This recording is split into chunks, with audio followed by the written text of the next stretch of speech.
Bertrand y Pierre-Emmanuel no tenían nada en común, hasta que hace algunas semanas descubrieron que tenían los mismos recuerdos que habían marcado su infancia y la de decenas de otros. Lo que ocurrió tras los muros de esta iglesia de la ciudad francesa de Lyon.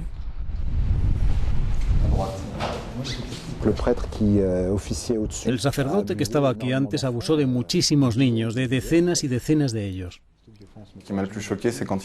Lo que más me impresionó fue cuando me intentó besar con la lengua. Me acariciaba mis partes íntimas, eso no lo pude evitar. Quería huir, pero tenía miedo de salir de ese cuarto y de que nadie me creyera. Me acuerdo del olor a sudor, me acuerdo del contacto con la ropa, me acuerdo de sus manos moviéndose debajo de mi camisa y apretándome con fuerza contra él. Él ponía su pierna detrás para que no pudiera irme y se frotaba contra mí. Me acuerdo muy bien. Aún puedo sentir su sexo contra mí. Me pedía que dijera que le quería y después él me decía que yo era su niño y que era nuestro secreto, que no lo podía contar. Un secreto que ha sido una carga durante décadas para decenas de jóvenes scout que tenían entonces entre 8 y 12 años. Su responsable desde 1970 hasta 1991 fue el padre Bernard Prenat. Un hombre carismático, muy apreciado por aquellos que le confiaban cada semana a sus hijos, recuerda un feligrés. ¿Nadie sospechaba nada entonces? Claro que había gente que lo sabía, pero no se comentaba. Él era un hombre muy carismático. Estoy seguro de que había padres que cuando sus hijos les contaban lo que pasaba, les decían que les estaban tomando el pelo y que no era verdad.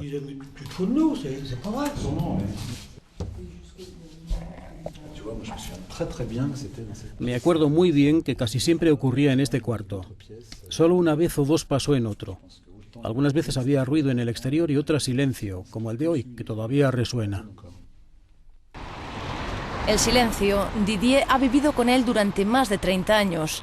Sufrió abusos desde los 8 a los 11 años. Quedamos con él en casa de Bertrand, cofundador de La Palabra Liberada, una asociación creada el pasado diciembre con otras presuntas víctimas de los abusos del padre Prenat. Algunos de ellos han denunciado al sacerdote por agresiones sexuales a menores de 15 años. Con la ayuda de un psicólogo, el grupo apoya y escucha a aquellos que han sido víctimas de pedofilia. En pocas semanas, la asociación ha recibido decenas de testimonios de personas que nunca habían reunido el valor para contar su historia.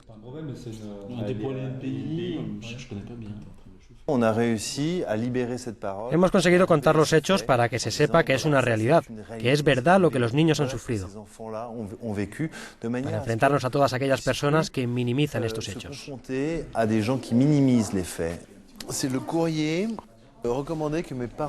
Esta es la carta que enviaron mis padres en 1991. François Devaux se lo contó a sus padres, que escribieron inmediatamente a la diócesis de Lyon. El padre Prenat reconoció los hechos. El arzobispo de entonces le apartó de su parroquia.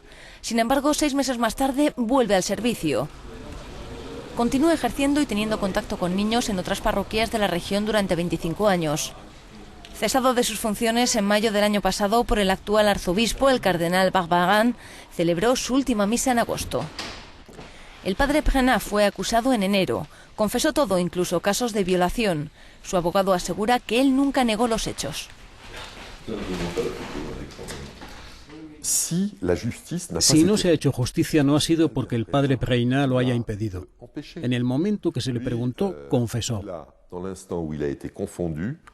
Es un hombre que ha vivido con sus delitos durante 25 años, con una particularidad, que confiaron en él como si no hubiera hecho nada. Pensaban que era suficiente cambiarle de lugar para que todo se olvidara.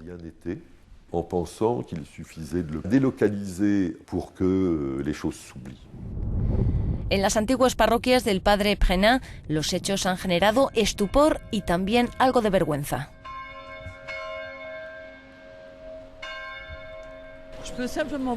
Solo puedo decir que el que no haya pecado que tire la primera piedra, solo eso. Esto es muy molesto, pero para nosotros fue un buen sacerdote, fue muy querido y lo sentimos mucho. Nuestro hijo era monaguillo y ha lamentado su marcha. Él quería a los niños y los niños le querían mucho y el catecismo iba bien. No me imaginaba por nada del mundo que pudiera hacer eso otra vez. Era mi superior, yo era vicario, él era mi pastor. Hubiera sido desagradable saber que mi pastor hacía eso, insoportable. Fue mejor no saberlo. Varios cardenales han estado al frente de la diócesis de Lyon durante este tiempo. Las víctimas de Brenat les rinden cuentas.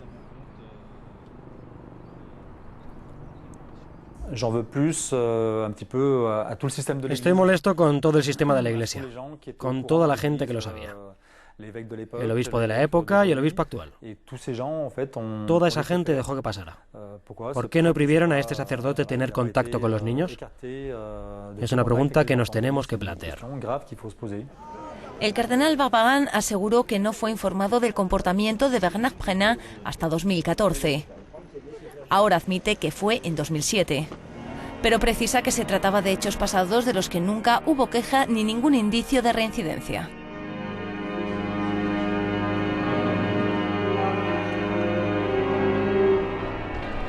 El arzobispo de Lyon ha declinado ser entrevistado. Nos remite a Régine Maire, encargada del caso Brenat y de tomar los testimonios de las víctimas para la diócesis.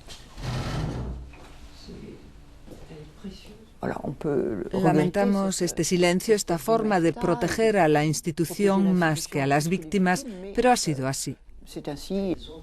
Una respuesta que no es suficiente para las víctimas de Brenat.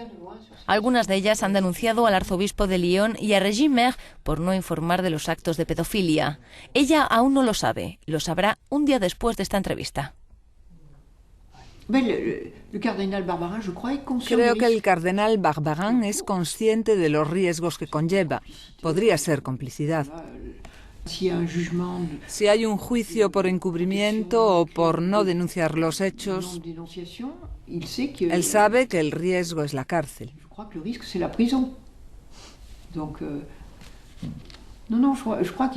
Creo que es consciente y que él podría presentar su dimisión si es necesario por la credibilidad de la Iglesia. Los miembros de la asociación La Palabra Liberada quieren respuestas de la Iglesia. Sus quejas podrían afectar a varios responsables del Vaticano que también conocían el caso.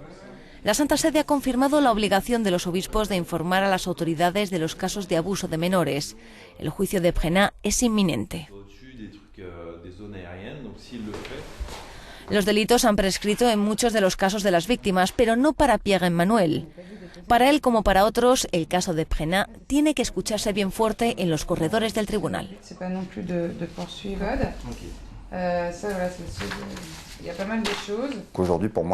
Para mí ya es una victoria haber podido presentar una queja, haber oído una confesión y haber logrado un movimiento de las instituciones religiosas para que salga a la luz todo lo que se ha ocultado durante 25 años.